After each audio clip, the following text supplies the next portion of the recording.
भग सर्व इज्जो हविमिसनो भगपुर एता भवेहा समध्वरायोषसो नमन्तदधिक्रावे वशुचये पदाय अर्वाचीनं वसुविदं भगन्नो रथमिवाश्वा वाजिन आवहन्तु अश्वावतीर्गोमतीर्न उषासो वीरवतीः सदमुच्छन्तु भद्राः घृतन्दुहाना विश्वतः प्रपीना यूयं पात स्वस्तिभिः सदा नः यो माग्ने भागिनगं सन्तमथा भागं चिकीर्षति अभागमग्ने तं कुरु मामग्ने भागिनं कुरु ॐ एका च मे तिस्रश्च मे पञ्च च मे सप्त च मे नव च म एकादश च मे त्रयोदश च मे पञ्चदश च मे सप्तदश च मे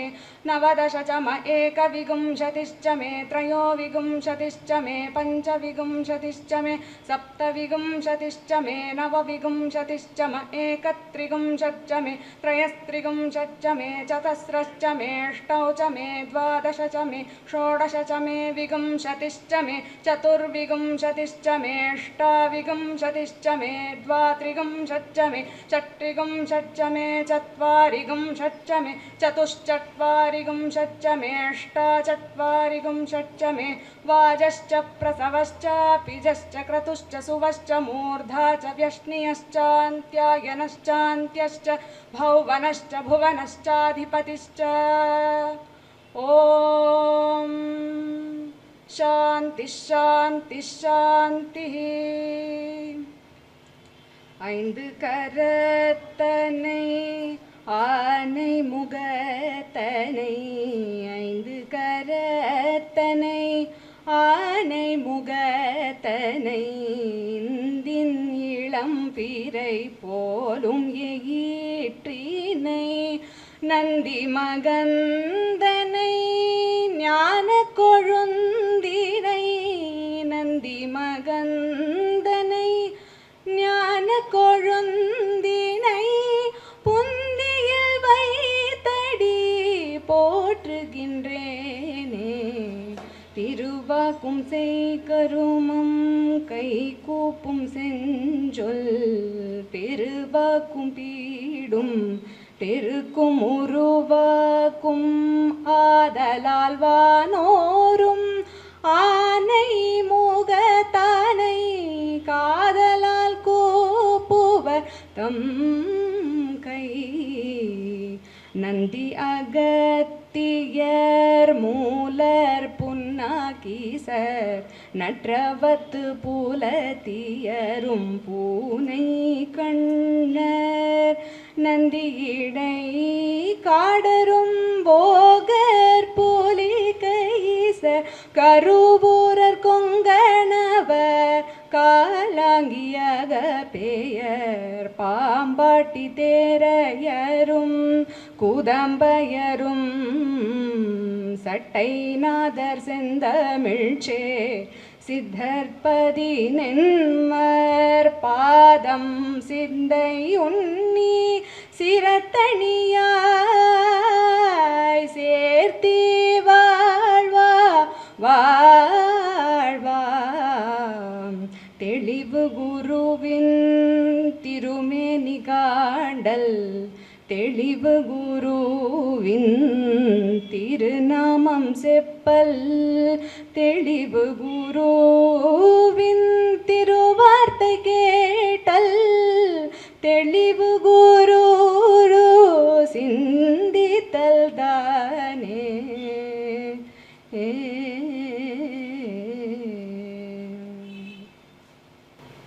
அடுத்ததாக வரவேற்புரை வழங்க திரு வரதராஜன் தலைவர் பட்டினத்து அடிகளார் ட்ரஸ்ட் அவர்களை அன்போடு அழைக்கிறோம்.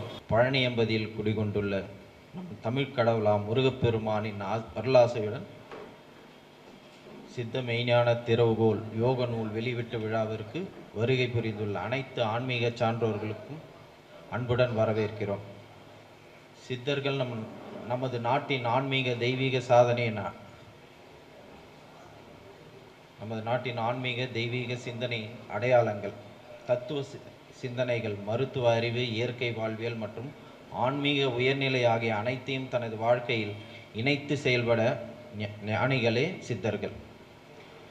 யோகம் மற்றும் மருத்துவம் சார்ந்த ஞானத்தை இக்காலத்திற்கேற்ப நமக்கெல்லாம் கிடைத்தறிய பொக்கிஷமாக சித்த மெய்ஞான திறவுகோல் என்றும் யோக நூலை நமது சுவாமி திரு சிவம் அவர்கள் நமக்கு அருளியுள்ளார்கள். இந்த சிறப்பு வாய்ந்த நூலை விழாவில் வெளியிடுவதற்காக வருகை புரிந்துள்ள சிறப்பு விருந்தினர் மேடைக்கு வரும் எல்லோருக்கும் நன்றி.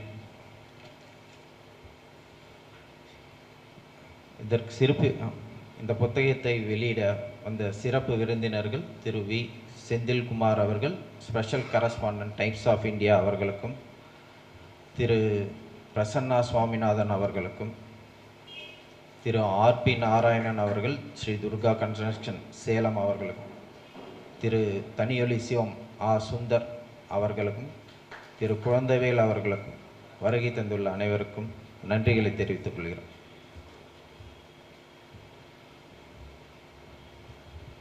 அடுத்ததாக சிறப்பு அழைப்பாளர்களுக்கு சிறப்பு செய்தல்.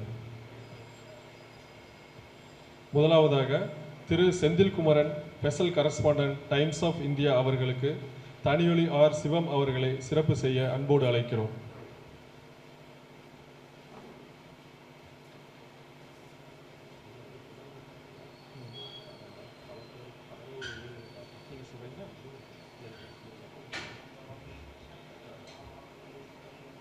ஐயா திரு செந்தில்குமார் ஐயா அவர்கள் கொரோனா டைமில் பாதிக்கப்பட்ட பல நூறு உயிர்களை காப்பாற்றியவர்கள். இருப்பினும் அவர் கொரோனா டைமில் இருந்த பெற்றோர்கள் இழந்த குழந்தைகளுக்கு இன்று முறை அவர்களுக்கு தாயும் தந்தையுமாக இருந்து அவரும் அவருடைய துணைவியாரும் இன்று முறை அவர்களை பாதுகாத்து வருகிறார் என்பது மிகப்பெரிய ஒரு சிறப்பு. நன்றி. அடுத்ததாக திரு பிரசன்னா சுவாமிநாதன் அவர்களுக்கு சிறப்பு செய்ய திரு மணி சாமிகள் அவர்களை அன்போடு அழைக்கிறோம்.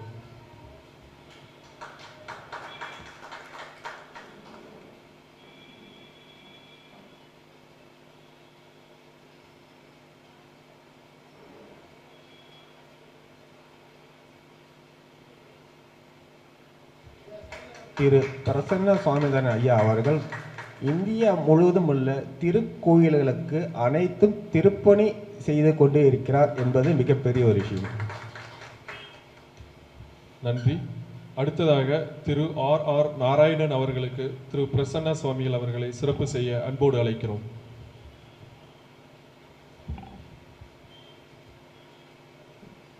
திரு ஐயா நாராயண ஐயா துர்கா கன்ஸ்ட்ரக்ஷன் அவர்கள் சேலத்தில் மட்டுமில்லாமல் ஷீரடியிலிருந்து இந்தியா முழுவதும் உள்ள குழந்தைகளுக்கும் கல்வித் தொகைக்கும் பல்வேறு குடும்பங்களுக்கு உண்டான மருத்துவ உதவிகளுக்கும் செய்து வருகிறார். பல நூறு கோடி ரூபாய் தானமாக செய்திருக்கிறார் என்பது மிகப்பெரிய சிறப்பு. நன்றிகள். அடுத்ததாக திரு தனியொலி சிவம் அவர்களுக்கு சிறப்பு செய்ய திரு செந்தில்குமரன் அவர்களை அன்போடு அழைக்கிறோம். ஐயா சிவம் என்கின்ற சுந்தரம் ஐயா அவர்கள் கோயில் தமிழ் முறைப்படி செய்கிற ஆகமங்கள் குடமுறைகளாக சிறப்பாக செய்து வருகிறார் என்பது மிகப்பெரிய சிறப்பு. நன்றி. அடுத்ததாக திரு குழந்தைவேல் அவர்களுக்கு சிறப்பு செய்ய திரு நாராயணன் அவர்களை அன்போடு அழைக்கிறோம். ஐயா குழந்தைவேல் ஐயா அவர்கள் மிகப்பெரிய சிறந்த சொற்பொழிவாளர், தெய்வ பக்தியை தமிழ்நாடு முழுவதும் பரப்பி வருகிறார்கள்.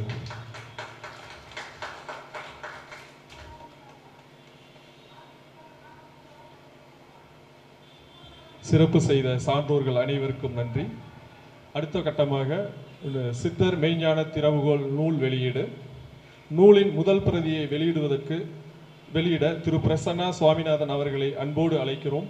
நூலின் முதல் பிரதியை பெற்றுக்கொள்ள திரு தனியொலி ஆர் சிவம் சுந்தரம் மற்றும் திரு ஆர் நாராயணன் அவர்களை அன்போடு அழைக்கிறோம்.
நூலை வெளியிட்ட மற்றும் நூலை பெற்றுக்கொண்ட சிறப்பு அழைப்பாளர்கள் அனைவருக்கும் இதயம் கனிந்த நன்றிகள்.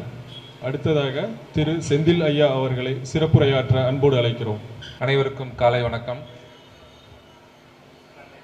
திண்ணையில் உட்காந்துருந்தவனுக்கு திடுக்குன்னு கல்யாணங்கிற மாதிரி திடீர்னு ஒரு நாள் நம்ம ஆடிட்டர் முருகன் சார் வந்து, சார் ஒரு ஃபங்க்ஷனு அட்ரஸ் அனுப்பிச்சி விடுங்க அப்படின்னாரு. சரின்ட்டு நானும் அட்ரஸ் அனுப்பிச்சி விட்டேன். கடைசியில் பார்த்தா சிறப்பு அழைப்பாளராக நம்மளை உட்கார வச்சுட்டாங்க.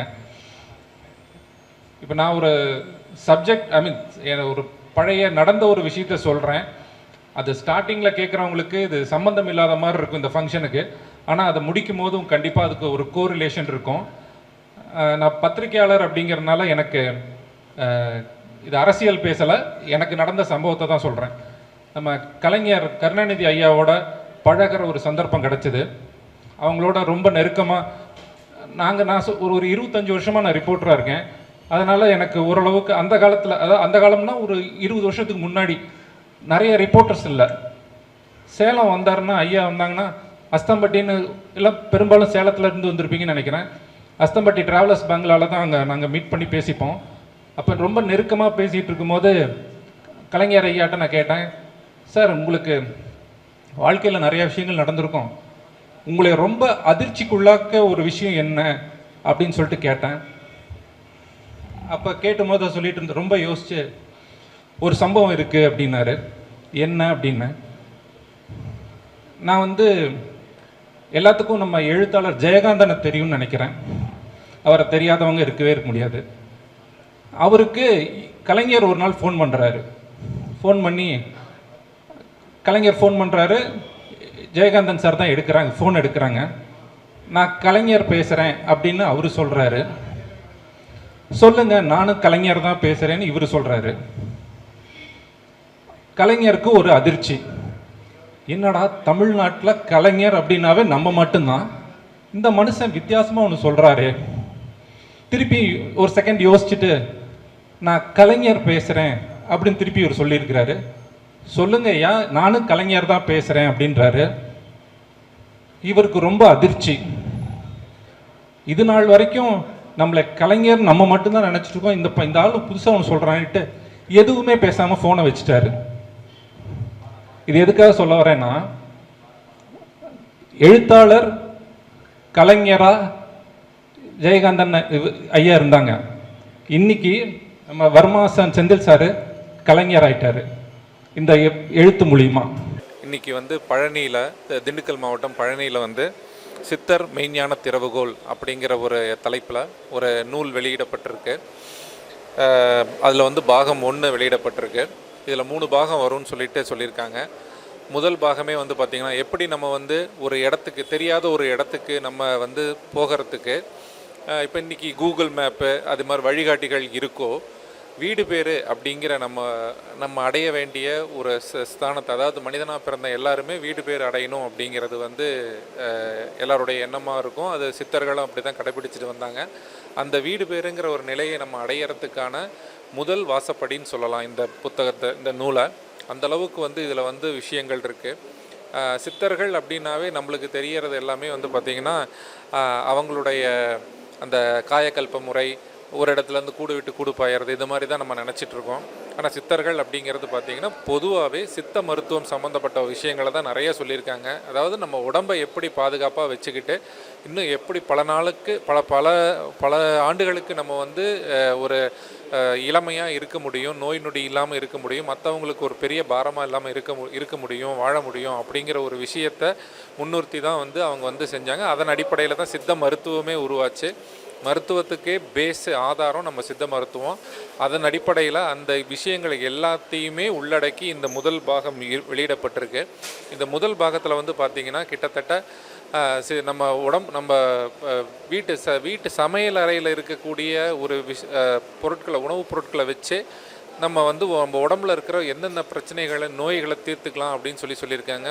உதாரணத்துக்கு நம்ம சொல்லணும்னா, இப்போ இந்த பிசிஓடின்னு சொல்லப்படுகின்ற பெண்களுக்கு அதிகமாக இப்போ இந்த காலகட்டத்தில் இருக்க கர்ப்பப்பையில் இருக்கக்கூடிய பிசிஓடி, சினை கட்டிகள், இந்த மாதிரி இந்த பிசிஓடி பிரச்சனைக்கு ரொம்ப சிம்பிளாக மோர், நம்ம சாதாரணமாக செய்கிற மோரே வந்து ஒரு பெரிய வைத்தியத்தை இன்றைக்கி நம்ம வந்து சினை கட்டிகள் இந்த வந்து கர்ப்பப்பை கட்டிகளுக்காக நம்ம எவ்வளோ தூரம் நம்ம மாத்திரை முழுங்கிட்டு இருக்கோம், ஆயிரக்கணக்கில் செலவு பண்ணிகிட்டு இருக்கோம். ஆனால் சிம்பிளாக வீட்டில் கிடைக்கக்கூடிய ஒரு பொருள் மோர்லையே அந்த சினைப்பை கட்டிகளை இது பண்ணலாம். அதே மாதிரி அதிகப்படியான உதிரப்போக்கு கொண்ட பெண்களுக்கு அதை குறைக்கிறதுக்கும், குறைவான உதிரப்போக்கு இருக்கிற லேடிஸ்க்கு அதை கொஞ்சம் கரெக்டான லெவல் பண்ணுறதுக்கும், ஹார்மோன் இம்பேலன்ஸ்னு சொல்லப்படுகின்ற இந்த ஹார்மோன் குறைபாடுகள் இருக்கிறதுக்கு வெறும் மோரே போதும் அப்படிங்கிற ஒரு விஷயத்தை முன்னிறுத்தி சொல்லியிருக்கிறது புதுமையான ஒரு விஷயமா இருக்குது. இந்த மாதிரி நிறையா விஷயங்கள் இந்த நூலில் இருக்குது. எல்லாரும் அதை தெரிஞ்சுக்கங்க. நீங்கள் இந்த ஒரு புத்தகம் இருந்தாவே போதும், 100 வருஷத்துக்கு 100% எந்த நோய் நொடியும் இல்லாமல் வாழலாம். அதுக்கு கேரண்டி. நன்றி, வணக்கம். செந்தில்குமரன், டைம்ஸ் ஆஃப் இந்தியா நிருபர், சேலம். என் பேர் பிரசன்னா, நான் சென்னையிலேருந்து வரேன். இந்த புக்கு நான் ரிலீஸ் பண்ணியிருந்து எனக்கு ரொம்ப பெருமையாக இருந்தது.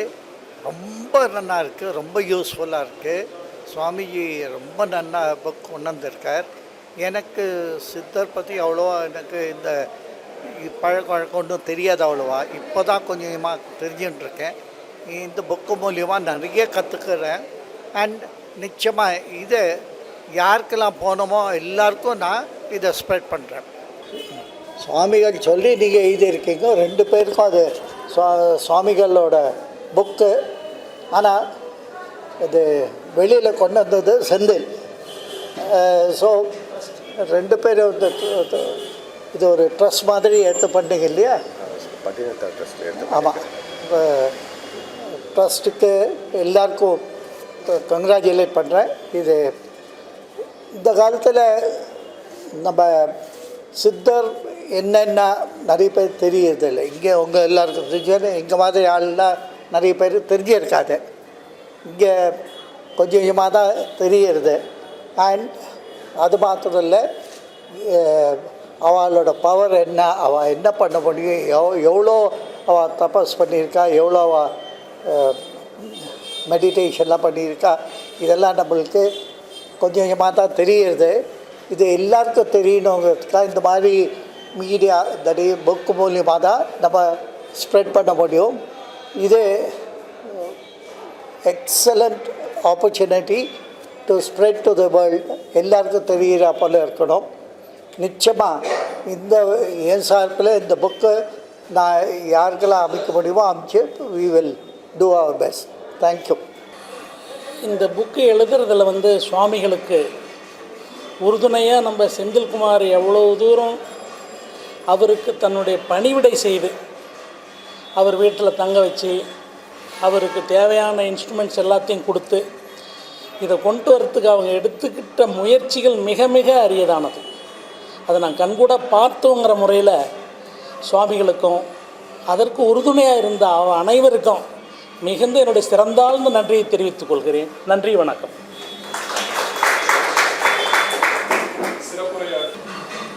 திருச்சிற்றம்பலம். சத்குரு அப்பா சாமிகளினுடைய அழித்தல இறைவனை காண முயல்பவர்கள் பக்தர்கள், கண்டு தெளிந்தவர்கள் சித்தர்கள் அப்படின்னு சொல்லுவாங்க. அவர்களை பற்றி ஒரு நூல் எழுதுவது என்பது அவர்களும் ஏறக்குறைய சித்தர்களுடைய தன்மையில் இருந்தால் மட்டுமே அதெல்லாம் செய்ய முடியும். இறைவனை பொறுத்த வரைக்கும் அவருடைய செயல்களை நமக்கு சேர்வதை நாம் உணரத்தான் முடியுமே ஒழிய அதுக்கு ஒரு வரலாறு 1-2 தான் எழுத முடியும். முக்கியமாக ஒவ்வொரு நான் சில முக்காலம் உணர்ந்த நான் சாமிகளினுடைய பார்க்க வாய்ப்பு கிடைத்தது. அவரிடத்தில் நான் போய் பார்த்து இருந்தப்போ என்னால் ஒவ்வொரு விஷயங்களும் உணரத்தான் முடிந்தது. அதனால் இந்த புக்கை எல்லாரும் படித்து நன்மை பெற வேண்டும். மேற்கொண்டும் இதை நிறைய அன்பர்கள் படித்து பலன் அடைய வேண்டும் என வேண்டுகின்றேன். நன்றி, வணக்கம். மேடையில் வீற்றிருக்கும் பெரியோர்களுக்கும் இங்கே பார்வையாளராகவும் இந்த புத்தக வெளியீட்டு விழாவில் கலந்து கொள்ள வந்திருக்கும் உங்கள் அனைவருக்கும் என்னுடைய நெஞ்சார்ந்த வணக்கத்தை முதலில் தெரிவித்துக் கொள்கிறேன். உங்களில் ஒருவனாக பார்வையாளனாக வந்த என்னை பார்வைக்கு இங்கே அமர்த்தி இருக்கிறார்கள். இது ஒரு ஆன்மீக நூல், சித்தர் ஞான திறவுகோல் என்பது. சித்தர்கள் நமக்கு ஞானத்தை மட்டும் போதிக்கவில்லை, நல்ல உடல்நிலையும் நல்ல ஆரோக்கியமும் நமக்கு கிடைக்க வேண்டும் என்பதில் அவர்கள் தனிப்பெரும் பங்கு வகித்திருக்கிறார்கள். ஒரு சில நிமிடம் கூட ஆகவில்லை இந்த புத்தகம் என்னுடைய கைக்கு வந்து. அதில் ஒரு சில பக்கங்களை மட்டுமே என்னால் பார்க்க முடிந்தது. பெரும்பகுதி நம்முடைய உடம்பு இறைவன் நமக்கு கொடுத்த ஒரு வரம், சாதாரணமாக கிடைக்காது. ஔவையார் சொன்னாங்க, அரிது அரிது மானிடராய் பிறத்தல் அரிது. அப்போது மனுஷ பிறப்புங்கிறது அவ்வளவு சுலபத்தில் எல்லாருக்குமே கிடைக்கிறது இல்லை. இந்த உலகத்தில் நாம் பிறந்திருக்கிறோம், பல கோடி ஆன்மாக்கள் இந்த பூமியில் இருக்குது. அவங்களுக்கெல்லாம் உடம்பு கிடைக்கல. கிடைச்ச உடம்பில் மாணிக்க வாசகர் பாடினார், புல்லாகி பூடாகி புழுவாகி பல்விருகமாய் பறவையாய் பாம்பாய், இப்படி எண்ணற்ற பிறவிகள் தான் எடுக்குதுங்க. ஆனால் மானிட பிறவிங்கிறது எப்போதோ ஒரு முறை தான் கிடைக்கும். ஏன்? மானிட பிறவியால் மட்டுமே ஞானத்தை தேட முடியும். ஞானத்தை அறியும் வாய்ப்பு மானிட பிறவிக்கு மட்டுமே உண்டு. ஆனால் இன்றைய சமுதாயம் அந்த ஞானத்தை தேடும் பாதையை தவிர்த்து அவசர கதியில், அவசர உணவில், அவசர வாழ்க்கையில் ஓடிக்கொண்டிருக்கிறது. அவைகள் என்றாவது ஒரு நாள் திரும்பி பார்க்கும்போது நமக்கெல்லாம் வயசாகி போயிடுது. அப்புறம் மறுபடியும் பிறப்பெடுக்கணும். பிறந்து பிறந்து இளைத்தா என்ன பிரயோஜனம்? வள்ளல் பெருமான் சொல்லுவார், நினைந்து நினைந்து உணர்ந்து உணர்ந்து நெகிழ்ந்து நெகிழ்ந்து அன்பே ஊற்றிலும் கண்ணீர் அதனால் உடம்பு நனைந்து நினைந்து அருள்நிதியே நன்னிதியே ஞான நடத்தரசே, இப்படியெல்லாம் சொல்லி அவர் சொல்லுவார், இந்த உடம்பை நீங்கள் எந்த அளவுக்கு பக்குவப்படுத்தி இருக்கிறீங்களோ அப்போ தான் மரணமில்லா பெருவாழ்வை நாம் அடைய முடியும் அப்படின்றார். மரணம், ஏன்னா இப்போ நம்ம எல்லாருக்கும் கிட்டத்தட்ட பார்த்தீங்கன்னா 20 வயசு 25 வயசுலேருந்து 70 வயசு 80 வயசு வரைக்கும் இங்கே நாம் கூடியிருக்கிறோம். இதுக்கு முன்னாடி எங்கே இருந்தோம்? ஒரு 100 வருஷத்துக்கு முன்னாடி இந்த பூமியில் நாம் எப்படி இருந்தோம் தெரியாது. எவ்வளவோ கஷ்டப்பட்டு எவ்வளவோ பிரயத்தனப்பட்டு இந்த மனித பிறவியை நாம் அடைஞ்சிருக்கிறோம். அடைஞ்ச பிறவியை எப்படியோ ஒன்று இருக்கட்டும்னு வாழ்கிறோமே, என்னைக்காவது இது மாதிரியான புத்தகங்களின் பக்கம் நாம் திரும்பி இருந்தோம்னா நமக்கு நாம் ஏன் பிறந்தோம் அப்படிங்கிற ஒரு இது வரும் சரியான நேரத்தில். ஏன்னா இன்றைய காலகட்டம் பார்த்திங்கன்னா அங்கங்கே மியானம் நிலநடுக்குன்றான். 2-3 வருஷத்துக்கு முன்னாடி ஐயா சொன்னார், கொரோனாவில் நிறைய உயிர்கள் இறந்து போயிட்டாங்க. எந்த நேரத்தில் எப்படி வேணாலும் சூழ்நிலையில் இருக்கும்போது ஒவ்வொரு வினாடியையும் பயன்படுத்திக்கிட்டு இது போன்ற பயனுள்ள பாதையில் நாம் திரும்பி தவம் செய்யணும், தியானம் செய்யணும், அதன் மூலம் ஞானத்தை அடையணும். ஞானப்பேர் கிடைத்தால்தான் நம்மளால் மீண்டும் இந்த பிறவி எடுக்காத மேல்நிலைக்கு வர முடியும். அதனால் இந்த புத்தகத்தில் கண்டுள்ள பொருட்களை நீங்கள் எல்லோரும் படித்து அதன் மூலம் உணர்ந்து மரணமில்லா பெருவாழ்வை நோக்கி நீங்கள் பயணிக்க வேண்டும் என்று உங்கள் அத்தனை உள்ளங்களையும் கேட்டுக்கொண்டு வாய்ப்பளித்த நல் உள்ளங்களுக்கு என்னுடைய வாழ்த்துக்களையும் வணக்கத்தையும் தெரிவித்துக் கொண்டு விடைபெறுகிறேன். நன்றி, வணக்கம். To start with, I am introduce myself. நான் past 5 to 6 years-ஆக கிரியேட்டிவ் டிசைனராக யஷ் டிசைன்ஸ் என்ற பெயரில் Indic design research and strategy base பண்ணி graphic, illustration, branding and art works services பண்ணிகிட்ருக்கேன். I am a Veda and Agama practitioner. Past 5 years-ஆக நான் கற்றுட்ருக்கேன் under the guidance of Dr. Vinith Pullavarayar. And ஆகமம் சோமசம்பு பద్ధதியில் சிவஸ்ரீ சோமசேகர சிவாச்சாரியாரோட பரம்பரையில் கற்றுட்ருக்கேன். I'm also engaging Sanskritam as a part of my practice under Dr. Srinidhi Pyati, School of Udupi Purna Prajna Samshodhana Mandiram. இப்போ என்னோட கம்ப்ளீட்டாக என்னோட background is completely different. ஆனால் எனக்கு இந்த சித்த மார்க்கம் வந்து ரொம்ப புதுசு. நான் சுவாமி எனக்கு இன்ட்ரடியூஸ் ஆன விதம் இஸ் லிட்டில் டிஃப்ரெண்ட். நான் கேஷுவலாக வந்து யூடியூப்பில் சர்ச் பண்ணிட்டு இருக்கும்போது I've got நான் சித்தாவில் வந்து இதுக்கு என்ன சொல்கிறாங்க, ஹோம் ரெமெடிஸ்க்கு என்ன சொல்கிறாங்க அப்படின்னு இன்னும் சர்ச் பண்ணும்போது I've got introduced to all these audios. And அதுக்கு முன்னாடி தெரியாது. I've got connected to this only because of his insights. And எல்லாருக்கும் கேள்விகள் வரலாம்.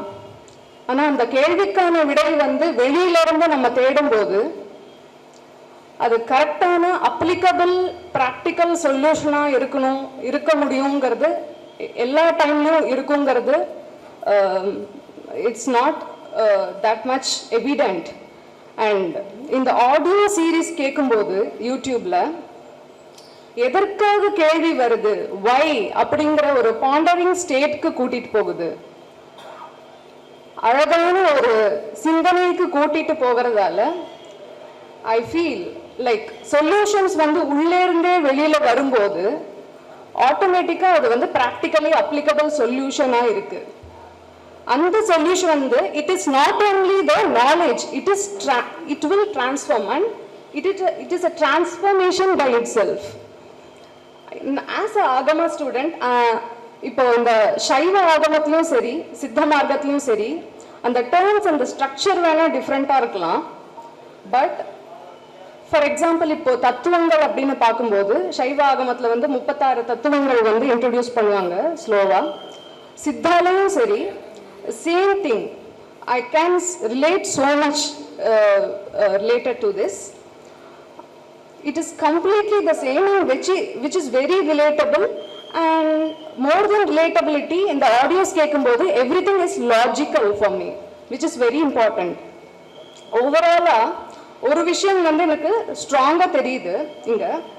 everything is interrelated and intertwined to each other.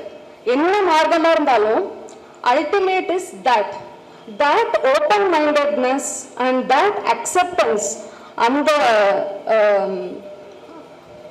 that overall like that quality I feel is very very important to take the spiritual path, to lead the spiritual path.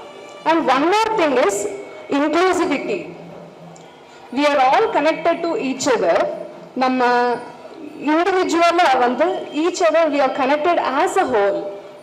Vasudhaiva குடும்பகம் அப்படின்னு சொல்லுவாங்க, as one. ராமாயணத்தில் வந்து விபீஷணன் வந்து ராமருடைய பாதையை தேர்ந்தெடுத்தார். இந்த தர்ம வழியை தேர்ந்தெடுக்கும் போது அவருக்கு வந்து அது அவருக்கு மட்டும் ஒரு மாற்றத்தை ஏற்படுத்தவில்லை. அது it uplifted the whole kingdom. அந்த இன்க்ளூசிவிட்டி, that oneness, ஒரு தீபம் இருந்தால் போதும் நிறைய விளக்கேற்றலாம். that oneness I feel is very very important to lead the spiritual path. And in that note I feel each and every person right now here is so much blessed in his presence, and we all may be in different stages. நம்ம எந்த நிலையில் வேணாலும் இருக்கலாம். But ஒரு கரெக்டான guidance கிடைக்கும்போது ஆட்டோமேட்டிக்கா என்ன கேள்விகள் உள்ள இருந்து எழும்புதோ, whatever questions comes from inside just gets boils down.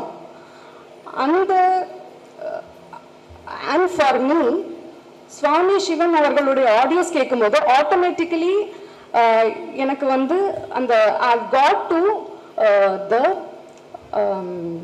what can I say, how can I put, like personal disciplines for me get accelerated. So pranams to him and congratulations to each and everyone who put a lot of effort in this. And as a overall, as an end note, I'll just quote Swami Shivan avargal quote panna ஒரு சில வரிகள் which is apt for this moment. ஒரு நல்ல நூல் வாசிக்க ஆன்ம அறிவு உண்டாகும், வாசித்ததை சிந்திக்க புரிதல் உண்டாகும். சத்சங்க உரையாடலில் ஆன்ம தெளிவும், தியானத்தால் ஆன்ம அனுபவமும், அனுபவத்தால் ஆன்ம ஞானமும் உண்டாகும். Thanks for this opportunity. சிறப்பான சிறப்புரையாற்றிய திரு ஸ்ரவந்தி அவர்களுக்கு நன்றி. அடுத்ததாக திரு ஸ்ரீதர் அவர்களை சிறப்புரையாற்ற அன்போடு மேடைக்கு அழைக்கிறோம்.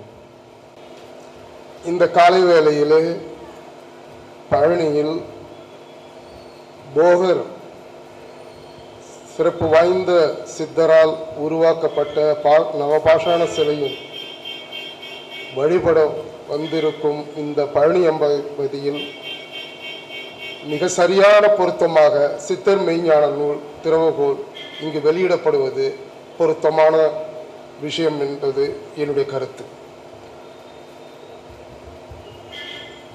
என்னை அணிந்துரை எழுத மதிப்புக்குரிய மரியாதைக்குரிய சுவாமி சிவம் அவர்கள் பணித்த போது எனக்கு அந்த நூலை பற்றி எதுவும் தெரியாது. ஆனால் அந்த நூலை வாசித்த பிறகு நான் அந்த அணிந்துரை எப்படி எழுதினேன் என்பது அதற்கு பிறகு அதைவிட மர்மமாக இருக்கிறது. ஏனென்றால் அவர் அந்த நூலில் குறிப்பிட்டிருப்பார், ஒரு குரு என்பவன் புறத்தில் இதை செய் அதை செய் என்று சொல்பவன் குரு அல்ல. இதுவரை புறத்தே பார்த்து கொண்டிருந்த ஒரு சிஷியனை அவனை அகநோக்கி அகக்கண்ணால் அகம் நோக்கி பயணம் செய்ய வைப்பவனே சரியான குரு என்று அவர் எழுதியிருப்பார். அந்த நூலை படித்து முடிக்கும் பொழுது எனக்கு திட்டவட்டமாக தெரிந்த ஒரு கருத்து, நீங்கள் யோகம் பயில வேண்டுமானால், நீங்கள் யோகத்தை பற்றி தெரிந்து கொள்ள வேண்டுமானால், நீங்கள் ஞானத்தை பெற வேண்டுமானால், நீங்கள் சித்த மருத்துவத்தை தெரிந்து கொள்ள வேண்டுமானால், உங்கள் உடலை பற்றிய தத்துவங்களை தெரிந்து கொள்ள வேண்டுமானால், சுவாமி சிவத்தை தவிர வேறு எந்த மார்க்கமும் இல்லை. இது புகழ் வார்த்தை அல்ல. என்னையும் அவரையும் இணைத்த ஒரே ஒரு இடம்தான். நான் ஆன்மீகவாதி அல்ல. ஆனால் ஒரு இடத்தில் இருவரும் ஒரு புள்ளியில் சந்திக்கிறோம். அவர் ஒரு இடத்தில் சொல்லுகிறார், அவனவன் மன மாயைகளே ஆசைகளே உண்மையை பூரணத்துவத்தை மறைக்கிறதே அன்றி வெளியில் ஒரு மாயமும் இல்லை என்று சொல்லுகிறார். பற்றுகளை விட்டுவிடும் போதுதான் காலத்தை பற்றிய பயம் போகும். அடுத்தென்ன செய்ய வேண்டும் என்ற கற்பனையை விட்டொழிக்க பேரானந்தமே இயல்பாய் மௌனமாய் வந்தமையும். யான் எனது எனும் பற்றுக்களும் சுயலாபம் தேடும் ஆசைகளுமே மூட நம்பிக்கைகளுக்கு காரணம். பற்றின்மையே அறிவு துலங்குவதற்கு ஆதாரம். இந்த வரிகள் தான் என்னை அவரது காலடியில் கொண்டு வந்து சேர்த்தது. அந்த வகையில் எனது உரையை துவக்குகின்றேன். சித்தர் மெய்ஞான நூலை பற்றி சுவாமி சிவம் தனது முன்னுரையில் மிக தெளிவாக குறிப்பிட்டது போல, தேக தத்துவத்தை பற்றிய, உயிரின் தோற்றத்தை பற்றிய, அது இயங்கும் விதம் பற்றிய, யோகம் செய்யும் பொழுது அந்த தேகத்தில் ஏற்படும் மாற்றங்கள் குறித்த, ஏற்படும் பாதிப்புகள் குறித்த புரிதலை இந்த நூல் மூலமாக பெறலாம். அந்த பாதிப்புகளை எப்படி நிவர்த்தி செய்து கொள்வது என்பதை குறித்தும் இந்த நூல் விரிவாக இந்த முதல் பாகத்தில் பேசுகிறது. முதல் வரியிலிருந்து இறுதியாக யோகிகளுக்கான கற்ப மருந்துகள் வரையிலான அந்த 460 பக்கங்களில் நீங்கள் தெளிவாக பார்க்க முடியும். யோகம் செய்வதால் என்னென்ன பாதிப்புகள் வரும், தவறாக யோகம் செய்வதால் என்னென்ன பாதிப்புகள் வரும் என்பதையும் அதை நீக்குவது குறித்த ஒரு தாய் அன்போடு அந்த 460 பக்கங்களிலும் நமக்கு விளக்கி வருவார். நாங்கள் பேசும்போது இது யோகிகளுக்கே உரியது, சம்சாரிகளுக்கு உரியதல்ல என்று சொன்னார். ஆனால் அதை படித்து பார்த்த போதுதான் அது யோகிகளுக்கு மட்டுமல்ல, சகலருக்குமான ஒரு புத்தகமாக, ஒரு விஞ்ஞான நூலாக, ஒரு தேக தத்துவ நூலாக, ஒரு ஞானத்தை வழங்குகிற நூலாக அது விளங்குகிறது என்பதை நீங்கள் வாசிக்கும் போதுதான் புரியும். அணிந்துரையில் நான் முழுமையாக சொல்லியிருந்தாலும் கூட அது சொல்லாத விஷயங்களை மட்டும் தொட்டி காட்டி எனது உரையை முடித்துக் கொள்கிறேன். முதலில் அந்த புத்தகத்தை எப்படி வாசிப்பது? மெய்ஞானத்துக்கான திறவுகோல் அதுதான். ஆனா அந்த திறவுகோலை எங்கிருந்து கண்டுபிடிப்பது, எப்படி அந்த திறவுகோலை பயன்படுத்துவது என்பது குறித்து நாம் புரிந்து கொண்டால்தான் அந்த புத்தகத்தை வாசிக்க முடியும். இதுவரை உலகத்தில் வந்த எந்த புத்தகத்துக்கும் இல்லாத ஒரு சிறப்பு அம்சம் என்னவென்றால், இந்த புத்தகத்தை வாசித்து கொண்டு அதனுடைய ரெஃபரன்ஸுக்காக 463 ஆடியோக்கள் சித்தர் மெய்ஞான வலைதளத்தில் இருக்கிறது. அந்த வலைதளத்தில் வருகின்ற அந்த ஆடியோக்களையும் குறிப்பிட்ட பக்கங்களில் சுவாமி சிவம் குறிப்பிட்டது போல அந்த வரிசையில் சென்று அதை கேட்கும் போது மேலதிகமான விளக்கத்தை நாம் பெறலாம். இந்த புத்தகமே எல்லாத்தையும் விளங்கிவிட முடியுமா என்றால் இல்லை. இந்த புத்தகத்தில் ஒரு சகோதரி சொன்னது போல ஒரு கேப்சூல் வடிவத்தில் கொடுக்கப்பட்டிருக்கிறது. ஆசான் செந்தமிழன் சொல்வார், உணவு என்பது விரிந்து சுருங்க வேண்டும், மருந்து என்பது சுருங்கி விரிய வேண்டும் என்பார். இது ஒரே சமயத்தில் உணவாகவும் இருக்கிறது, மருந்தாகவும் இருக்கிறது. அதனால்தான் அவர் உப்பை பற்றி சொல்லும் போது சொல்வார், உப்பை கட்டை உணவில் சேரு, உப்பு பருப்பத்தை மருந்தாக சேரு என்பார். அவர் ஒரு சிறந்த எழுத்தாளராகவும் ஒரு நல்ல இலக்கியவாதியாகவும் அந்த வரிகளிலே நீங்கள் படிக்கும் பொழுது கண்டுணரலாம். அந்த வகையில் சப்த தாதுக்கள் இருந்து தொடங்கிய அந்த புத்தகம் இறுதியில் யோகிகளுக்கான கற்ப மருந்துகள் வரை விரிகிறது. அதில் நான் ஒரு ஹைலைட்டான விஷயங்களை மட்டும் தொட்டு காட்டி நான் என் உரையை முடிக்கிறேன். இவருடைய ஒரே கவலை அல்லது ஒரே கவனம், ஒரே நோக்கம், யோகம் செய்யும் பொழுது பிராணசக்தியானது விரயமாக கூடாது. அவர் சொல்லுவார், சப்த தாதுக்களில் நான் சித்த மருத்துவக் கல்லூரியில் நான் சித்த மருந்தாளராக ஒரு 40 ஆண்டுகளுக்கு முன் படிக்கும் பொழுது எனக்கு இப்படி யாரும் விளக்கியது இல்லை. அவருடைய நேரடி வகுப்பு என்கிற அந்த வலைதளத்தில் சென்று பார்த்தால் அன்னவேதி எப்படி புரிந்து கொள்ள வேண்டும், நந்தி மெழுகை எப்படி புரிந்து கொள்ள வேண்டும், அயச்சந்தூரத்தை எப்படி புரிந்து கொள்ள வேண்டும் என்பதை அக்கு வேறு ஆணிவராக பஞ்சபூத தத்துவத்தின்படி விளக்கி இருப்பார். அது அந்த துறையை சேர்ந்தவர்களுக்கு மகா பொக்கிஷம். அவர்களிடம் கொண்டு போய் சேர்க்க வேண்டும். அதுதான் இந்த கூட்டத்தினுடைய நோக்கம், வேறொன்றும் இல்லை. ஆக அந்த பிராணசக்தி குறிப்பாக சொல்லுவார், சப்த தாதுக்கள் அன்னத்தில் ஆரம்பித்து உமிழ்நீரின் வழியாக விந்துவாக மாறுகிறது. ஆனால் 8ஆம் தாதுவாக வாசி உருவாகிறது என்கிறார். அந்த வாசி அதுக்கு முன்னால் அந்த சுக்குலம் வாசியாக மாறி ஒவ்வொரு சக்கரமாக ஏறும் பொழுது அவர் சொல்வார், முதலில் மூலாதாரத்தில் இருக்கும் போது காமமாக இருக்கிறது. யோசித்து பாருங்கள், ஒரே ஒரு சுக்கிலம் இந்த பார்வையில் பார்க்கப்பட்டது இதுவே முதல் தடவை. இறுதியில் ஆக்கினியை அடையும் பொழுது அது ஞானமாக மாறுகிறது. அப்படி கொண்டு போகுபவனே யோகி. ஒரு சம்சாரிக்கு உணவு உடல் இயக்கத்துக்கு ஏற்ப இருக்க வேண்டும். ஒரு யோகிக்கு அவன் யோகத்துக்கு ஏற்ப சுருங்க வேண்டும்.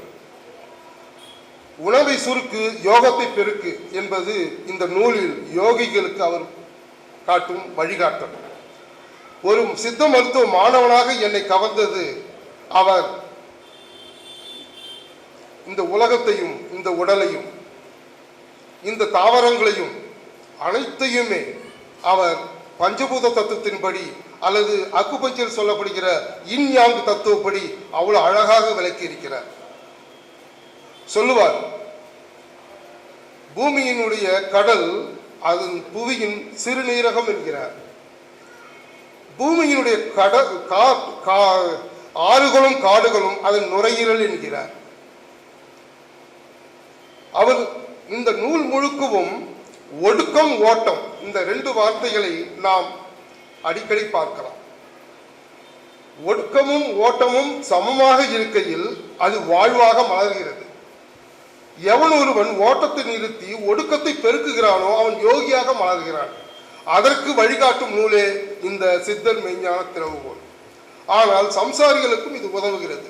ஒரு மருத்துவ ரீதியாக உடல் தத்துவத்தை புரிந்து கொள்ளும் விதமாக இது விளங்குகிறது. எங்களுக்கு சித்த மருத்துவத்தை போதிக்கும் பொழுது எங்களுக்கு உடல் தனது அன்னத்தை 7 விதமாக பிரித்து எடுத்துக்கொள்கிறது என்கிறார். ஆனால் இவர் மட்டும்தான் தாவரங்களும் அப்படித்தான் எடுத்துக்கொள்கிறது என்கிறார். அதனால்தான் சித்த மருத்துவர்கள் எங்கு தவறுகிறார்கள் என்றால், அவர்கள் இலைகளை எடுத்தால் 6இல் ஒரு பகுதியைத்தான் அவர்கள் பெறுகிறார்கள். பூமியிலிருந்து பெறுகிற சத்தை அது 7 இடங்களில் அது பிரித்து வைத்திருக்கிறது. வேரை எடுத்தால் ஒரு குணம், தாவர அந்த தண்டை எடுத்தால் ஒரு குணம், அதனுடைய வித்தை எடுத்தால் ஒரு குணம். இவன் வெறும் தழையை எடுக்கும் பொழுது அந்த 6இல் ஒரு பகுதியை அவன் பெறுகிறான். அப்ப சமூலமாக இருக்கும் பொழுதுதான் அது முழு பலனை அடைகிறது. அப்பொழுது அவர் கேட்கிறார், இங்கு நவநாகரிக உலகத்திலே பூமியிலிருந்து அனைத்து தாதுக்களும் எடுக்கப்பட்ட பிறகு அது எந்த சத்தை உறிஞ்சி வைத்திருக்கிறோம்? ஆகவே பிற்கும் மூலிகைகள் சத்தற்றவையாக இருக்கின்றன. எனவே அவைகளை மருந்தாக்கும் பொழுது உரிய பலனை தருவதில்லை.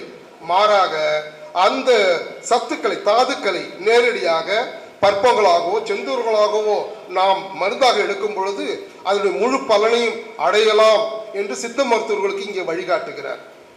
அவர் தாவரங்களுடைய இலைகளை வகைப்படுத்துகிறார். பாருங்கள், அதனுடைய இலை தனி இலையாக இருந்தால், கூட்டு இலையாக இருந்தால், அந்த முனை கூறாக இருந்தால், வட்டமாக இருந்தால் அது என்னென்ன பலன் தரும் என்று அவர் நுணுக்கமாக இதுவரைக்கும் உறுதியாக சொல்லுகிறேன், எந்த சித்த மருத்துவ அறிஞரும் இப்படி விளக்கியதே இல்லை. தனி இலையில் கூர்மையாக இருந்தால் அது வாசல்களை, ஜலமல வாசல்களை திறக்கும் சக்தி உடையது என்கிறார். அதே மொன்னையாக இருந்தால் அது அது ஒடுக்கத்தை தரும், ஓட்டத்தை தராது என்கிறார்.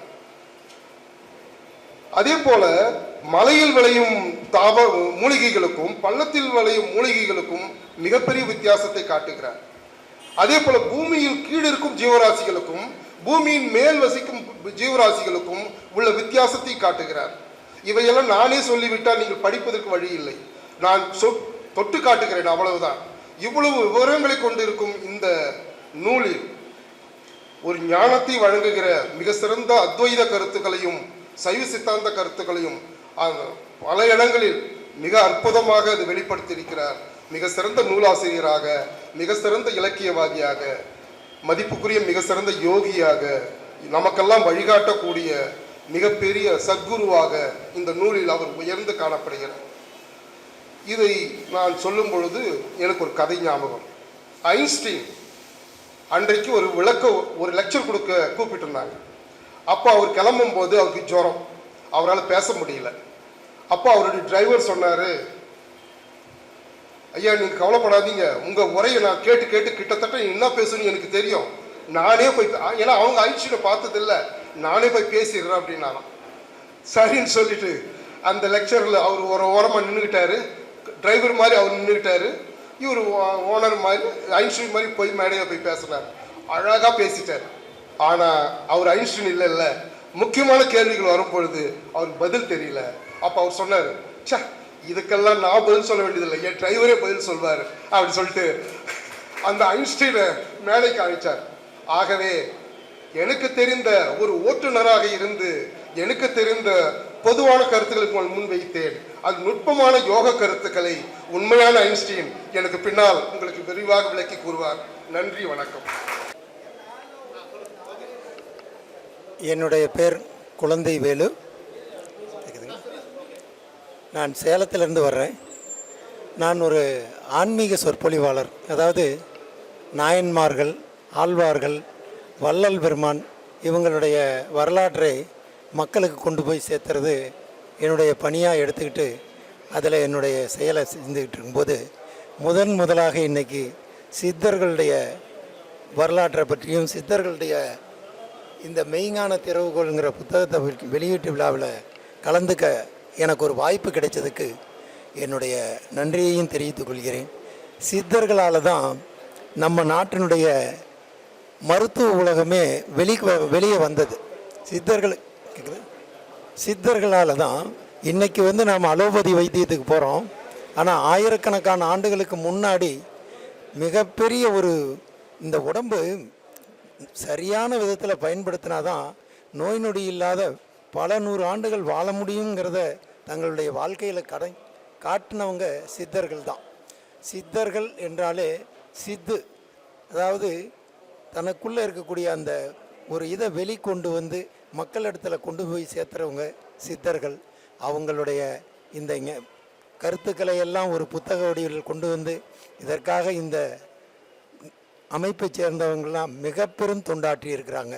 அவங்களுக்கு என்னுடைய மனமார்ந்த நன்றியையும் பாராட்டுதலையும் தெரிவித்து கொண்டு இந்த பயனுள்ள நூலை மக்கள் அனைவரும் பயன்படுத்தி அவர்களுடைய வாழ்க்கையில் எப்போதும் எல்லா வளமும் நலமும் பெற்று வாழ மனமாற பிரார்த்தனை செய்கிறேன். வாழ்க வளமுடன், வாழ்க வளமுடன், வாழ்க வளமுடன். நன்றி, வணக்கம். என்னை வாழ வைத்து கொண்டிருக்கும் என்னுடைய சர்க்குரு சாய்பாபா அவர்களின் கருணையால் இந்த நிகழ்ச்சியில் கலந்து கொண்டதற்கு, அவருடைய பாதம் தொட்டு இவ்வளவு பெரிய கூட்டத்தை கண்டு இந்த நூலின் வெளியீட்டில் இவ்வளவு பேர்கள் உள்ளது எனக்கு இப்போதுதான் தற்போது தெரியும். ஆகவே அனைவர்களின் பாதம் தொட்டு இந்த நூலை வெளியிட்ட, அதை எழுதி முடித்த சுவாமிகளுக்கும், அதன் பின்புணியில் இருந்து உதவி செய்த அத்தனை பேருக்கும், அவர்கள் தம்முடைய கடமை செய்த அத்தனை பேருக்கும் அவருடைய பாதார விந்தங்களை தொட்டு வணங்குகிறேன். நன்றி, வணக்கம். இந்த மீட்டிங்க்கு அழைத்தமைக்காக மிக்க நன்றி. பொதுவாகவே பக்தர்களை பொறுத்த வரைக்கும் இறைவனை காண முயலுபவர்கள். ஆனால் சித்தர்கள் இறைவனை கண்டு தெளிந்தவர்கள். அவர்களுக்கும் மானிடருக்கும் அதுதான் வேறுபாடு. நாமும் இந்த இறைவனை காண்பதற்கான வழிகள் 4 வழிகள் உண்டு. அதிலே ஒரு வழி யோக மார்க்கம். இந்த யோக மார்க்கத்திலே எவ்வாறு சென்று இறைவனோடு கலப்பது என்பதை மிக தெளிவாக இந்த நூலிலே குறிப்பிடப்பட்டுள்ளது. ஒன்றொன்றும் மிக சிரமம் இல்லாமல் படித்து பயன்பட வேண்டுமென வேண்டுகின்றேன். நன்றி, வணக்கம். குரு, கற்பம், யோகம், வாசி, ஞானம் ஆகியவற்றை பற்றி சிறப்பாக எடுத்து கூறிய திரு ஸ்ரீதர் ஐயா அவர்களுக்கு இதயம் கனிந்த நன்றிகள். அடுத்ததாக சிறப்புரையாற்ற திரு வைகைநாதன் அவர்களை அன்போடு அழைக்கிறோம். என்னை இங்கே பேச வாய்ப்பளித்த திருவருளுக்கும் குருவருளுக்கும் ஏனைய ஆன்றோர் பெருமக்களுக்கும் எனது முதற்கண் வணக்கத்தினை தெரிவித்துக் கொள்கிறேன். இப்பூமியில் இந்த மாபெரும் இயக்கத்தில் அநேக ஆத்மாக்கள் இந்த பிறவியின் சுழற்சியிலிருந்து வீடு பேறு என்னும் முக்தி நிலை பேரின்பத்தை அடைவதற்காக பல சித்தர்கள் இறையருளால் நமது மண்ணில் தோண்டிக்கொண்டே இருக்கிறார்கள். அந்த வகையில் இந்த காலகட்டத்தில் நமக்கெல்லாம் கிடைத்த மிக பெரும் வாய்ப்பாக சித்தர் சுவாமி சிவம் அவர்கள் நமக்கு சித்தர் மெய்ஞான திறவுகோல் என்னும் யோக நூல் சுவாமிகளால் இயற்றப்பட்டு நமக்கெல்லாம் கிடைக்கப்பட்டது நாம் செய்த பெரும் பாக்கியமே. சித்தர் மெய்ஞான திறவுகோல் நூலில் கூறப்பட்டுள்ள மனித தேகம் உருவான விதம் குறித்தும் மனித தேகத்தில் உயிர் இயங்கும் விதம் குறித்தும் யோகத்தினால் அதை எவ்வாறு உணர்ந்து கொள்வது என்பது குறித்தும் மிகவும் விளக்கமாக கூறப்பட்டுள்ளது. பண்டைய காலங்களில் ஒரு சீடன் ஒரு குரு இருக்கும் இடம் தேடி ஆசிரமத்திற்கு 12 ஆண்டுகள் முழுமையாக தன்னை ஒப்படைத்து யோகத்தை பயின்று வந்திருக்கிறான். ஆனால் இன்றைய அவசர காலகட்டத்தில் சில நிமிட நேரங்களில் யோகத்தை பயிலலாம் என்று கற்றுக் கொடுத்ததின் விளைவு நம்மால் யோகத்தை முழுமையாக உணர முடியாமல் போனதற்கு ஒரு காரணம். ஏன்னா செல்ஃபோனில் வாட்ஸ்அப்பில் அரை மணி நேரத்தில் நான் யோக பயிற்சி சொல்லித்தரேன், 1 மணி நேரத்தில் சொல்லித்தரேன் அப்படின்லாம் சொல்லி அதை பயிற்சி சொல்லிவிட்டு அவங்க கடமையை முடிச்சுட்டு போயிடுறாங்க. அதை ஃபாலோ பண்ணி செஞ்சுக்கிட்டு இருந்தால் அதனால் என்ன விளைவுகள் ஏற்படும், அது நம்ம எப்படி தீர்க்கிறது அப்படிங்கிறதெல்லாம் நமக்கு தெரியாது. அது அவங்களும் சொல்கிறதில்ல. அப்படியெல்லாம் நமக்கு பயிற்சி என்ன பண்ணால் அதனால் என்ன விளைவுகள் நாம் எப்படி தீர்த்துக்கிறது, எப்படியும் ஒரு யோகம் புரியணுன்னா அதனோட விளைவுகள் ஏற்படும். ஏன்னா நாம் அதுக்கு முன்னாடி இருந்த பழக்க வழக்கங்கள் அந்த மாதிரி நம்ம உடம்பை பயன்படுத்தி வச்சுருக்கோம். நிறைய உணவுகள் சாப்பிட்ருப்போம், அது நிறைய விதவிதமான உணவுகள் சாப்பிட்ருப்போம், விதவிதமான பயிற்சிகள் மனப்பழக்கங்கள்லாம் நம்ம ஏற்படுத்தியிருப்போம். அது எல்லாமே நம்ம ஒரு ஒழுங்குமுறைக்கு கொண்டு வந்து சில மருத்துவ முறைகளும் கடைப்பிடிச்சி அப்படியெல்லாம் ஒழுக்கமாக வந்தால் தான் இந்த யோகத்துக்கு உண்டான பயிற்சியின் முழுமையே வந்து தெரிஞ்சிக்க முடியும். அப்போ தான் நம்ம உடம்பு எப்படி இயங்குதுங்கிறத வந்து நம்ம தெரிஞ்சிக்க முடியும். அந்த வகையில் நாம் முழுசாக இந்த சித்தர் மெய்ஞான திறவுகோல் நூலில் வந்து சாமி எங்கேயுமே பயிற்சி சொல்லியிருக்க மாட்டாங்க. பயிற்சிகள் யோக பயிற்சி வந்து பண்ணால் அதில் என்ன விளைவுகள் ஏற்படும், அந்த விளைவுகளை வந்து நம்ம எப்படி போக்கிக் கொள்வது.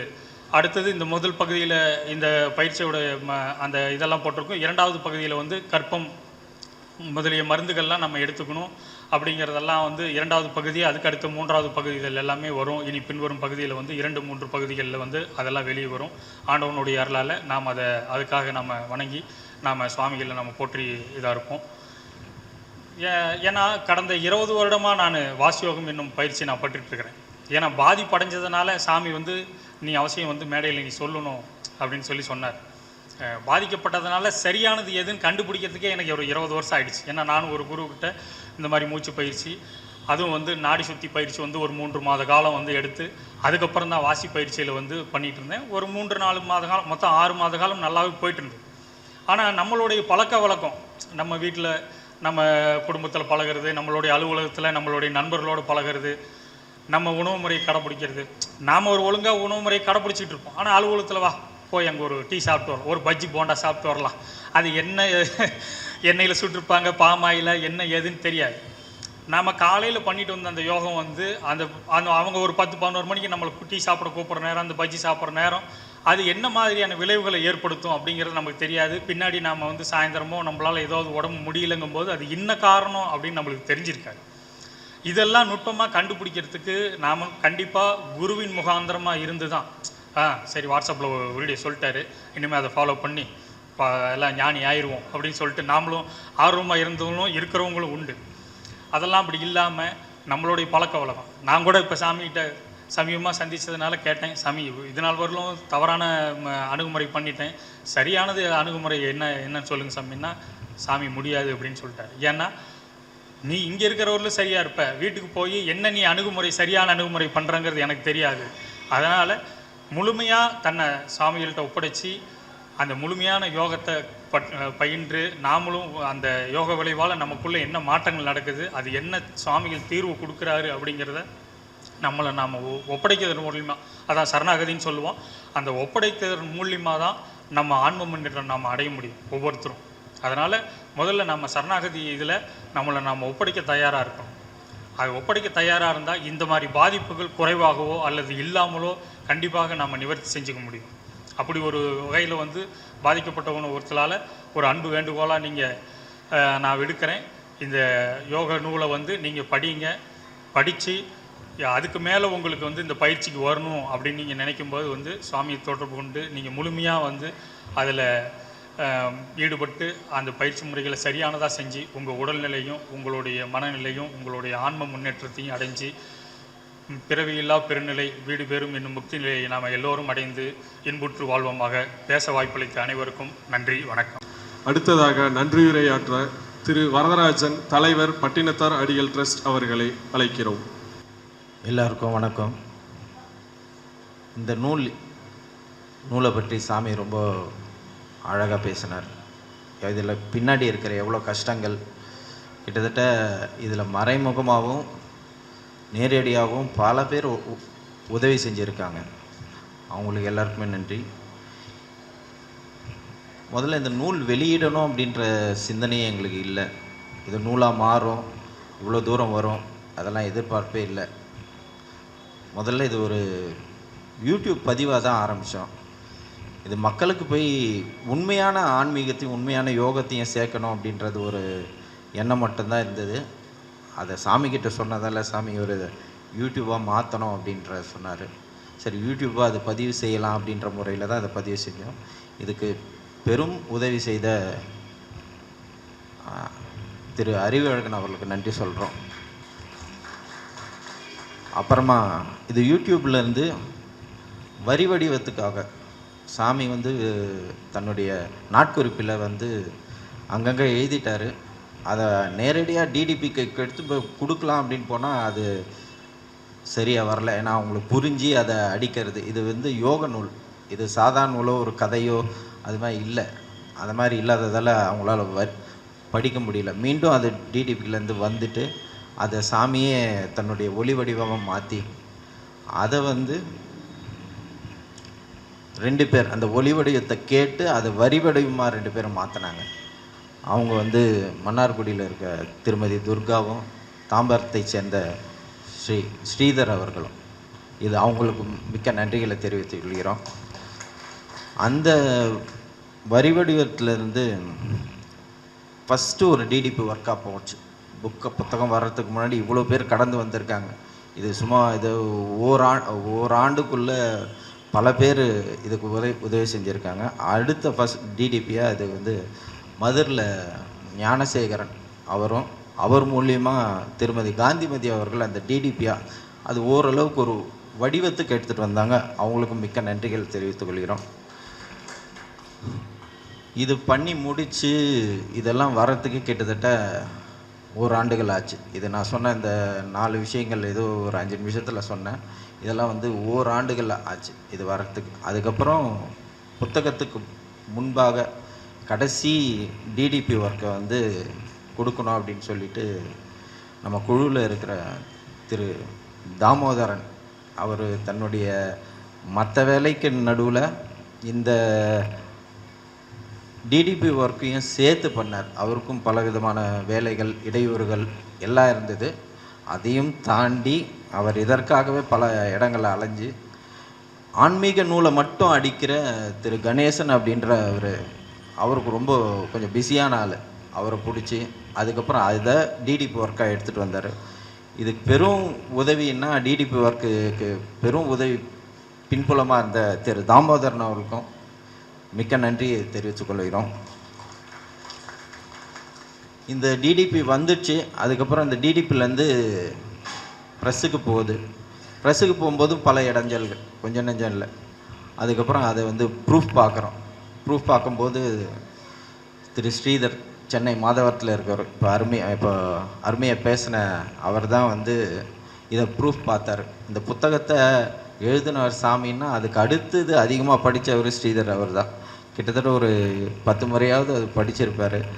அதை பல பேருக்கு நம்ம தாமோதரன் அது போகிற ஆளுங்களுக்கு விளக்க உரையும் எடுத்திருக்காரு. அதை ஸ்ரீதர் அவர்கள் மாதவரம் ஸ்ரீதர் அவர்கள் சென்னை மாதவரம் ஸ்ரீதர் அவர்களுக்கு மிக்க நன்றியை சொல்லிக்கிறோம்.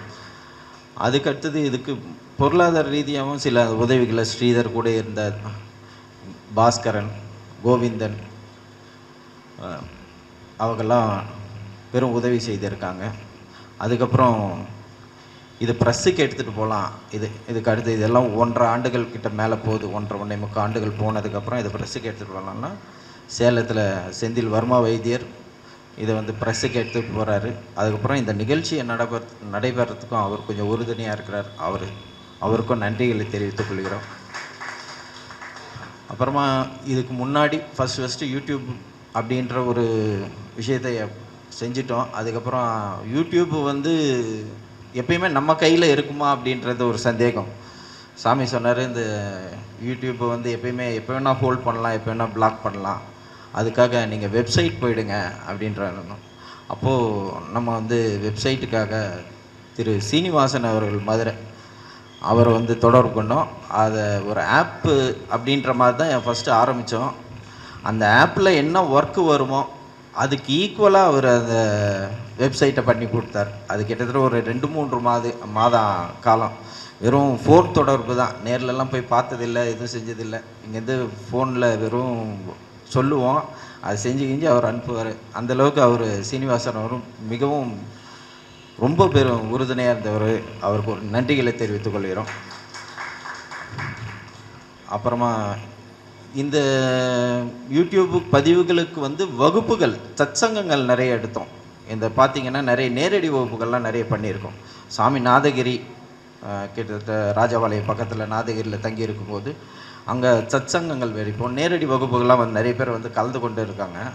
அவங்களுக்கு பக்கபலமாகவும் அந்த சத்சங்கங்கள் நடக்க உறுதுணையாக இருந்த நாதகிரி உதயகுமார் அவர்களுக்கும் ரொம்ப நன்றி. இதே நிகழ்ச்சியை வந்து இப்போ பழனியில் வச்சிடலாம் அப்படின்ற புத்தக வெளியீட்டு விழா எங்கே ஃபஸ்ட்டு பண்ணலாம், ஒவ்வொரு ஊராக யோசித்தோம். சேலமா இல்லை வேறு ஏதோ ஒரு சில சென்னையா அப்படின்னு கூட யோசித்தோம். சாமி வந்து பழனி அப்படின்னாரு. பழனியில் வந்து நடத்தணும் அப்படின்னா நாங்கள்லாம் வந்து நான் சென்னை வாசி, மற்றவங்கெல்லாம் ஒவ்வொரு ஊர்லேருந்து வராங்க. அந்தந்த ஊர்லேருந்து வரும்போது எல்லா விஷயங்களும் இங்கே உணவு வேணும், இந்த மண்டபம் வேணும், இந்த மாதிரி விஷயங்கள் எல்லாத்தையும் ஒருத்தர் ஒருங்கிணைக்கணும். அந்த ஒரு நிகழ்ச்சியை, அந்த ஒரு சேவையை செஞ்சது திரு குமார் அவர்கள். அவர் இங்கே பழனியில் இருக்கிறார். அவருக்கு மிக்க நன்றியை சொல்லிக்கிறோம். பிறகு இந்த நிகழ்ச்சிக்கும் வருகை தந்து சிறப்பு சான்றோர்களுக்கும் மற்றவர்களுக்கும் இதுக்கு மறைமுகமாகவும் நேரடியாகவும் உதவி செய்கின்ற அனைவருக்கும் நன்றிகள் தெரிவிக்கிறோம். முக்கியமாக இங்கே வந்து இந்த நிகழ்ச்சியை வந்து ஒளிபதிப்பு டிவி, ஸ்ருதி டிவி லிட்ரேச்சர் யூடியூப் சேனல் அவர் வந்திருக்காங்க. அவங்களுக்கும் இதை மக்கள் இடத்துல கிட்டத்தட்ட அவங்க நிறைய லேக்ஸ் கணக்கில் சப்ஸ்கிரைபர்ஸ் வச்சுருக்காங்க. அவங்க வந்திருக்காங்க, இதை கவர் பண்ணுறாங்க. அவங்களுக்கு மிக்க நன்றி. அதே மாதிரி புகைப்பட கலைஞர் செந்திலோட நண்பர் அவர்களுக்கும் மிக்க நன்றியை தெரிவித்துக் கொள்கிறோம். இதுக்கு பொருளுதவி தேவை. இதெல்லாம் பேக் போனாக இருந்தால் கூட இதுக்கெல்லாம் நிறைய பொருளுதவி தேவை. இது ஐயா பொன்னுசாமி அவர் அப்படின்னு ஒருத்தர், அவர் சங்கர் கோயில், அதுக்கு அவரும் லண்டன்லேருந்து ஜெயந்தி அப்படின்ற ஒருத்தவங்களும் ரொம்ப பொருளுதவி செய்து இந்த நூல் வெளிவரத்துக்கு அவங்களும் முக்கியமான காரணம். இதை தாண்டி சிறு சிறு உதவிகள் நிறைய பேர் செஞ்சுருக்காங்க. இதை எங்கள் சார்பாக இதை அவங்களுக்கு நன்றிகள் யாராவது பேர் கேட்டு விட்டுருந்தால் மன்னித்துக்கொள்ளுமாறு கேட்டுக்கொள்கிறோம். மேலும் இந்த 2வது பாகம் 3வது பாகம் சாமி ஏற்கனவே பேசிட்டார். 2வது பாகம் 3வது பாகம் வரும். அதுக்குரிய உதவிகள் எங்களோட பயணிக்கணும், தொடர்ந்து வாலண்டியராகவோ தொடர்ந்து எங்களோட பயணிக்கணும் அப்படின்னு விருப்பப்படுறவங்கள தங்களுடைய பெயர்களை தாராளமாக எங்களுக்கு பதிவு செய்யலாம். நம்பர் இருக்குது, என்னுடைய நம்பர். அதில் நீங்கள் உங்களோட பேர் அதெல்லாம் கொஞ்சம் பதிவு செஞ்சீங்க. இதுவரை கலந்து கொண்ட எல்லாருக்கும் நன்றி. நன்றி.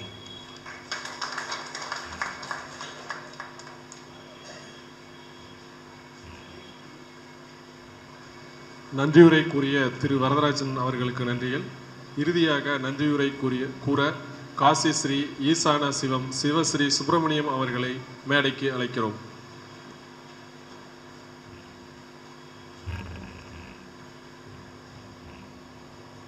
அவையில் அமர்ந்திருக்கும் கேள்வி ஞானங்களிலும் எண்ணற்ற ஆற்றல்களிலும் இங்கே வீற்றிருக்கும் அனைத்து சிவ குடும்பத்தினரையும், அறிவேதான் தெய்வம் என்றார் தாயுமானவர், அந்த அறிவு அற்புதமாக இந்த மேடையிலே அறிவாற்றல் நிரம்பிய மேடை மட்டுமல்லாது இங்கே இந்த ஹாலில் இருக்கின்ற அனைத்து சிவநேய செல்வர்களையும் மனம் உருகி வேண்டி, எல்லாரும் சொல்கிறாங்க நன்றி நன்றி நன்றி நன்றி. எதுக்கு நன்றி? எதுக்கு நன்றி? இன்று இந்த இடத்திலே அனைவருமாக சேர்ந்து இப்படி ஒரு விஷயம் நடக்க இறைவன் படைத்த, இறைவன் வைத்த ஒரு அற்புதமான நிகழ்வு.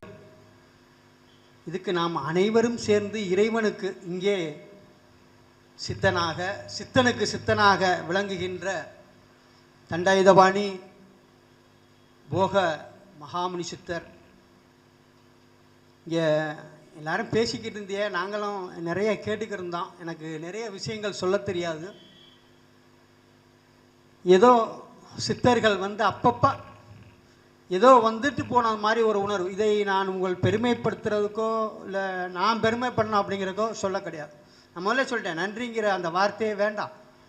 இன்று இந்த இடத்திலே நாம் அனைவரும் சேருவதற்கு குரு மூலமாக கிடைத்த ஒரு அற்புதமான வாய்ப்பு. இந்த வாய்ப்பு மென்மேலும் தொடர வேண்டும். ஆக குரு மூலமாக உயர் திரு பட்டினத்தார் ட்ரஸ்ட் வரதராஜன் ஐயா அவர்கள் இதை நமக்கு உருவாக்கி தந்திருக்கிறார். ஐயா வந்து ரொம்ப நாள் ஃபோனில் பேசியிருக்கோம், நேராக பார்த்ததில்ல. நான் வந்து நாதகிரியில் ஒரு அர்ச்சகராக இருந்தேன். இன்றைக்கி குரு மூலமாக என்னென்னமோ விஷயங்கள் தாண்டி தாண்டி தாண்டி தாண்டி போய்கிட்டு இருக்கு. அங்கே வரும்போது சேலம் வரும வைத்தியர் ஐயா, அவரை சார்ந்த அனைத்து சிவநேய உள்ளங்கள், அதுக்கப்புறமா சாமியை பார்க்க வர்ற அன்பு உள்ளங்கள், இதுக்கு எல்லாம் மேலாக வயலூரா வயலூரா என்று எம்பெருமானை வேண்டி என்னென்னமோ பதிவு ஓட்டுக்கிட்டு இருப்பார் நினச்சிக்கிட்டு இருப்பேன். இன்றைக்கி அவரையும் சந்திக்கக்கூடிய இந்த தருணத்திலே அனைவருக்கும் நெஞ்சம் நிறைந்த வாழ்த்துக்களையும், இந்த நிகழ்வானது நிறைய சிரமங்களுக்கிடையே, அது எல்லாருமே சொன்னாங்க, திரும்ப திரும்ப நான் சொல்ல வரவில்லை, உண்மையை சொன்னால் கசக்கத்தையும் செய்யும் சொல்லி நம்மளுடைய மூதாதையர்கள் ஒரு பழமொழி சொல்லியிருக்காங்க. ஆக எனக்கு காசி ஸ்ரீ அப்படின்னு ஒன்று என்னை சொல்லுவாங்க.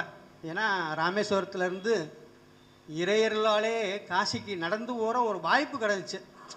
அப்போ அப்படி நடந்து ஏதோ போனால் போதிருந்தால் தெய்வ தரிசனம் பண்ணால், சில விஷயங்கள் பண்ணால் வந்துட்டான். அப்படி அதை பற்றியே ஒரே சிந்தனையாக இருப்பான். அதுக்கப்புறம் போகல, நர்மதாவில் சில விஷயங்கள் இருக்குது, நர்மதா பரிக்கிரமா இருக்குது அப்படின்னா, அப்புறம் ஒரு 2-3 பேர் போகணும் அப்படின்னு சங்கல்பம் பண்ணிக்கிட்டோம். அந்த வாய்ப்பை இறையருள் எனக்கு தரவில்லை. அதை பற்றி இங்கே இந்த நூலை தந்தருளிய குரு சிவம் அவர்கிட்ட நிறைய பேசியிருக்கேன். ஆக நர்மதா போகணும் சாமி, நர்மதா போகணும் சாமி. ஏன் தெரியலை, ஒரு சாதாரணமாக இருந்த என்னை இப்படியெல்லாம் மாற்றினது ஒரு குரு. அப்போ குரு அருள் இல்லையே திருவருள் இல்லை. அப்படி இருந்த என்னை இந்த நர்மதாவிலே சென்று நமது இந்து மதம், அப்போ எல்லா மதத்தங்களுக்கும் ஒவ்வொரு குருமார்களை வச்சுருக்காங்க. இயேசு முஸ்லீம் மதத்துக்கு அந்த மாதிரி புனித நூல்கள் இந்த மாதிரி இருக்குது. ஆனால் நம்ம இந்து மதத்தை உருவாக்கினா யாருன்னு கேட்டால் யாருக்குமே சொல்ல தெரியல. ஆனால் இப்போ சமீபத்தில் நிறைய சான்றோர்கள் ஆண்டோர்கள்லாம் கொஞ்சம் ரிசர்ச் பண்ணி வியாச ரிஷி தான் நமக்கு நிறைய செஞ்சுருக்காரு, அவர் தான் அப்படிங்கிற ஒரு கருத்தை முன் வச்சுருக்காங்க. அது சரியோ பொய்யோங்கிறதுக்கு வரல. அப்படியா கொண்ட வியாச ரிஷி வாழ்ந்த இடத்தில், அவர் தவம் செய்த இடத்தில் ஏறத்தாழ ஒரு 3 முறை போய் எம்பெருமானை பிரதிஷ்டை பண்ணுறதுக்கான ஒரு வாய்ப்பை இந்த இறைநிலை நல்கியது. அது ஒரு பெரிய பெருமை. அப்போ சாதாரணமாக இருந்த எனக்கே இப்படி கிடைக்கல, அதை நோக்கி போகையில் குரு அருளோடு போகணும் அப்படிங்கிறது தெள்ள தெளிவாக தெரியுது. ஆக இந்த பயணத்திலே இன்னும் நாம் நீ எல்லாருமே சித்தர் மெய்ஞான திறவுகளுடைய ஓர் குடும்பம் நமக்கு குரு. அதை நீங்கள் எடுத்துக்கல அதெல்லாம் யாரும் கேட்கவில்லை. நான் ஏற்றுக்கொண்டேன், நீங்கள் ஏற்றுக்கொள்வது உங்களுடைய விருப்பம்.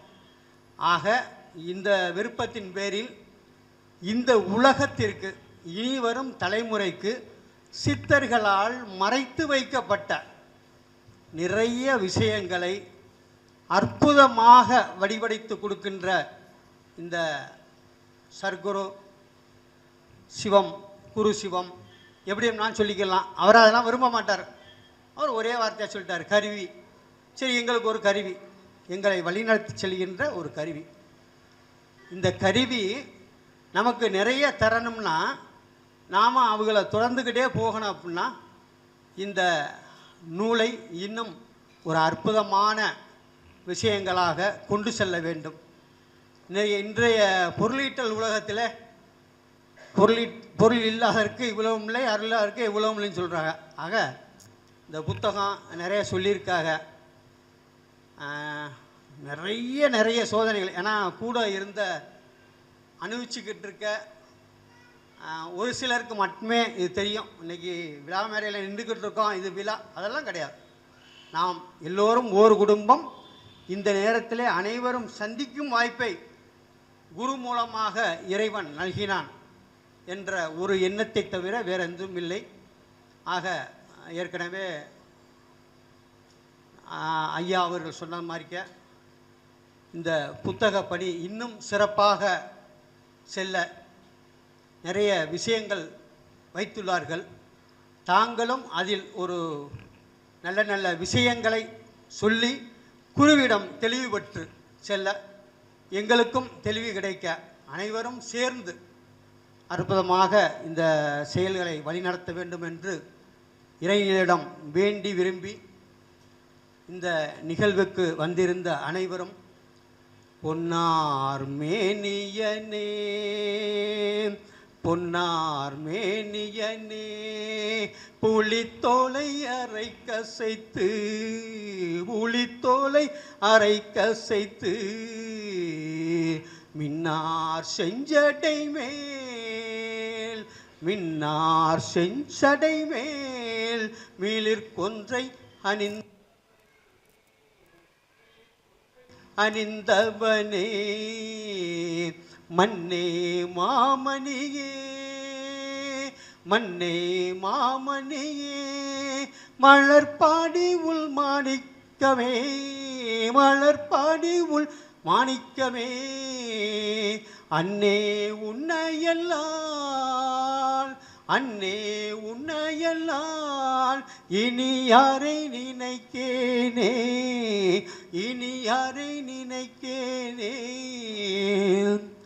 மனிதரும் தேவரும் மாயா முனிவரும் வந்து சென்னி மனிதரும் தேவரும் மாயா முனிவரும் வந்து சென்னி புனிதரும் சேவடி கோமலமே கொன்றை வாச்சடை மேல் கொன்றை வாச்சடை மேல் வனிதரும் திங்களும் பாம்பும் பகீரதியும் படைத்த பனிதரும் திங்களும் பாம்பும் பகீரதியும் படைத்த புனிதரும் நீயும் என் புந்திய நாளும் பொருந்துகவே